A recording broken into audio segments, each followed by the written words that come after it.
Hi, it's Mrs. Young. Today we're going to be talking about online databases and where we can get information that is checked for us, fact-checked, and tested. One of the reasons that we use our online databases is that you guys know when you Google things, everything you see might not be true. And so that's especially true if you're doing a controversial topic. It could be a very biased website where you're finding information.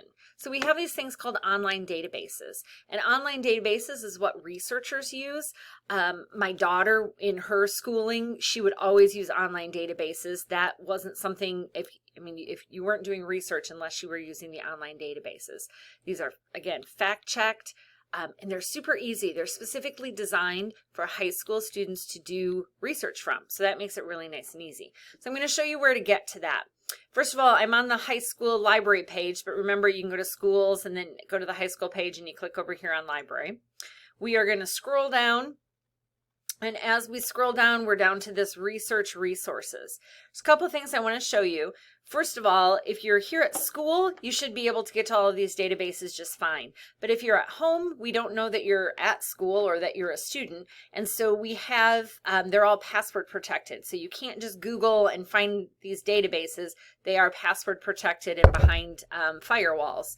So when you log into Schoology here, what you'll need to do is that you can log into Schoology and it'll pop up with a list of usernames and passwords. So we're going to click down here on databases. And once we're in databases, notice there's different topics that you can go to just depending upon what you're researching. I do like to start at this general research one, and this research in context is really, really good. World Book Encyclopedia is also nice and easy. All of these are really good. So again, we just pay for you to have access to good information. So here we've got our topic, and I am just going to type in Abraham Lincoln. Notice that it pops up with a bolded piece of information, and that's what I'm going to click on. And then here's all my factual information. So if we look here, I can click on read more on this top section, and it's going to come up with like a really good article for me. It's going to have some questions. Remember that you're formulating questions for your research topic, so these are some good things to maybe look at for questions. And then it's going to just provide you tons of information. One of the things that I really like is that it also will include citations. So up here in the upper right hand corner, it says cite, and I can copy and paste this onto a Word document. Any document you use, you have to keep track of. Okay, you have to keep track of what you're using. We're calling this is a works consulted page because these are the sources that you use to gather your information. You can also save this to a Google Drive, a OneDrive. There's lots of different options for you, but this is available. We're going to do everything in MLA 9th edition, so you're going to keep track of everything that you do. So for right now, you're literally just going to be reading. You're going to be gathering information about your topic. If you want to take some notes, jot some things down, that's okay. One thing you should never do, though, is don't copy and paste this into a Word document. The important part right now is just to read and just to gather information.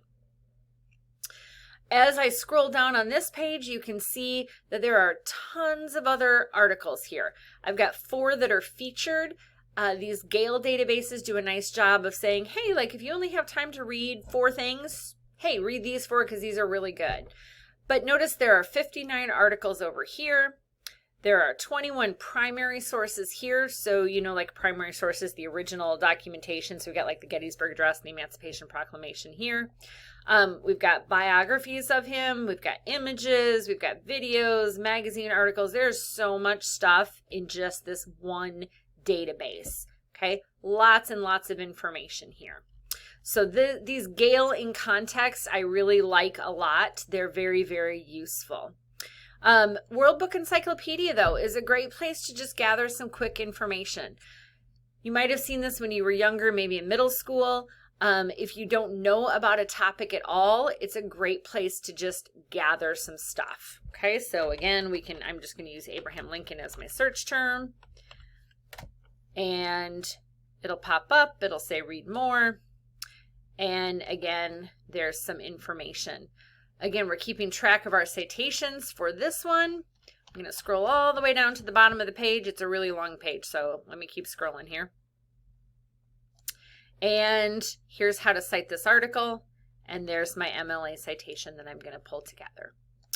So, online databases. For your research project, we're only using online databases. That's all we're going to use for this project, okay? I've got a whole bunch of them. If we go back to databases, we've got controversial issues, we've got history specific, science specific, but that is what we're using to gather our information right now. So, your job now is to get researching.